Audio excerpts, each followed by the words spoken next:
বুড়াকের থেকে নাকি আমার ফ্যান বেশি, এই কথাটা সিরিয়াসলি নেওয়ার পর আমি কোন লেভেলের ফাপুরে যে পড়ছিলাম ওটা তো আমি দেখাবো। এবার তার আগে বইলা নই, সেদিন খুব চিল মুডে বেরোইছিলাম সাঙ্গপাঙ্গ নিয়া। তারপর আবার নতুন একটা কলিগ ছিল শান্ত। তো সবাই চিলমুটে যখন বের হয়েছি তখন আমি ভাবলাম যে এদেরকে যে নিয়ে যাচ্ছি আমার তো টাকা পয়সা নেওয়া উচিত। নিয়ে যেতেছি বুঝছেন, আমার পার পার্সন আমার টাকা নেওয়া উচিত ছিল, কারণ বুড়াকের সাথে সবাই দেখা করতে পারবে, আমার জন্য যে দেখা করতে যেতে পারতেছেন, হ্যাঁ স্পেশালি প্রহেলিকা। ওর তো কথাই ছিল না, ওইটা এসে জিরা বসছে। প্রহেলিকা তো বলছিল না ওই 1000 টাকা এক্সট্রা দিবে। ও ইয়েস।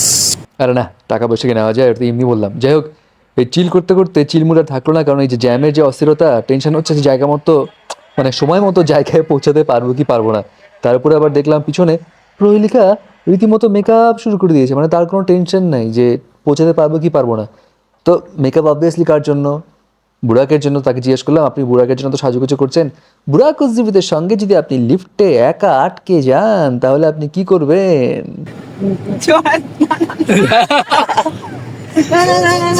আমি দুষ্টুমি করে বলতে চাইছিলাম কিছু। ঠিক আছে, বুঝে ফেলছি, জাতি বুঝে ফেলছি। দুষ্টুমি করতে করতে যে শরমের কথা বলে ফেলেছো, জাতি বুঝতে পেরেছে।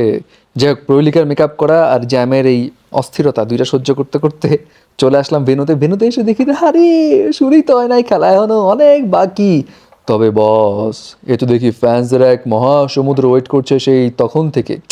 আমি তো পুরো কনফিউশনে পড়ে গেলাম, আরে বাপরে বাপ, এত ফ্যান্সদের মধ্যে কারে বাইছা কার ইন্টারভিউ যে লই। এরপর এমন একজনের পাইলাম যার কথা শুনে আমি ভয়ও পাইছি, টাস্কিও খাইছি, মানে গরমের অনেক কমফোর্টেবল একটা thank you dress. So much. আমার বিশেষ করে আপনার ট্রাউজারটা অনেক ভালো লাগছে, মন চাচ্ছে নিয়ে যেতে। প্লিজ গিফট করে দেন থাক, না। এখন আর এইসব বিষয়ে আলোচনা না করি, এখন আমি অন্য কথা বলি। আপু, আপনার প্রথমের প্রশংসা ঠিকঠাক ছিল, পরের প্রশংসা ভয়ঙ্কর ছিল। যাই হোক, এরপর আরো কয়েকজন ইন্টারভিউ নিয়ে একটা সুন্দর আপু এমন একটা সুন্দর কথা বললো। বুড়াকের কত বড় ফ্যান আপনি? মোটামুটি আমি দু একটা নাটক দেখেছি ওনার, তো অত বেশি দেখা হয় না। আচ্ছা, স্টার গল্পের অনেক বড় ফ্যান আমি। কার? আপনার আরে খোঁচায় খোঁচায় বের করলাম কার? আমার এইসব কথা শুনলাম আর আমার লজ্জা লাগে। যাই হোক, এই আপু তো সেলফি তুললো, দেখি আরেকটা ভাইও সেলফি তুলছে।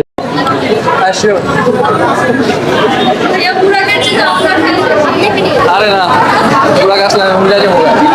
জানি না, আমি তো পার্সোনালি অনেক বড় ফ্যান।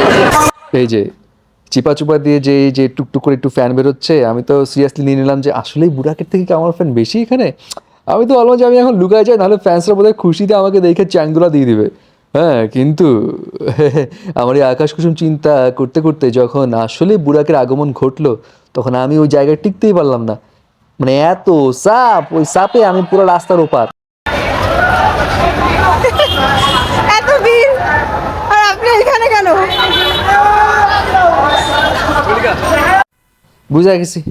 বুঝা গেছি সব ধোকা।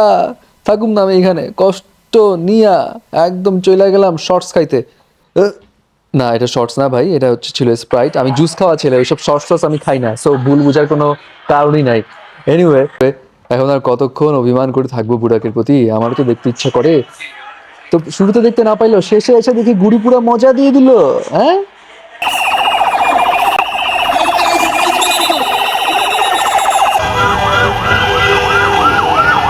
এই সাবাস, এটাকেই তো বলে ফ্যান বেস। আরে আমিও জানি ভাই কোথায় বুড়াক আর কোথায় আমি। আমার ফ্যান্স আশেপাশে দুই একটা আছে, আর বুড়াকের তো লক্ষ লক্ষ।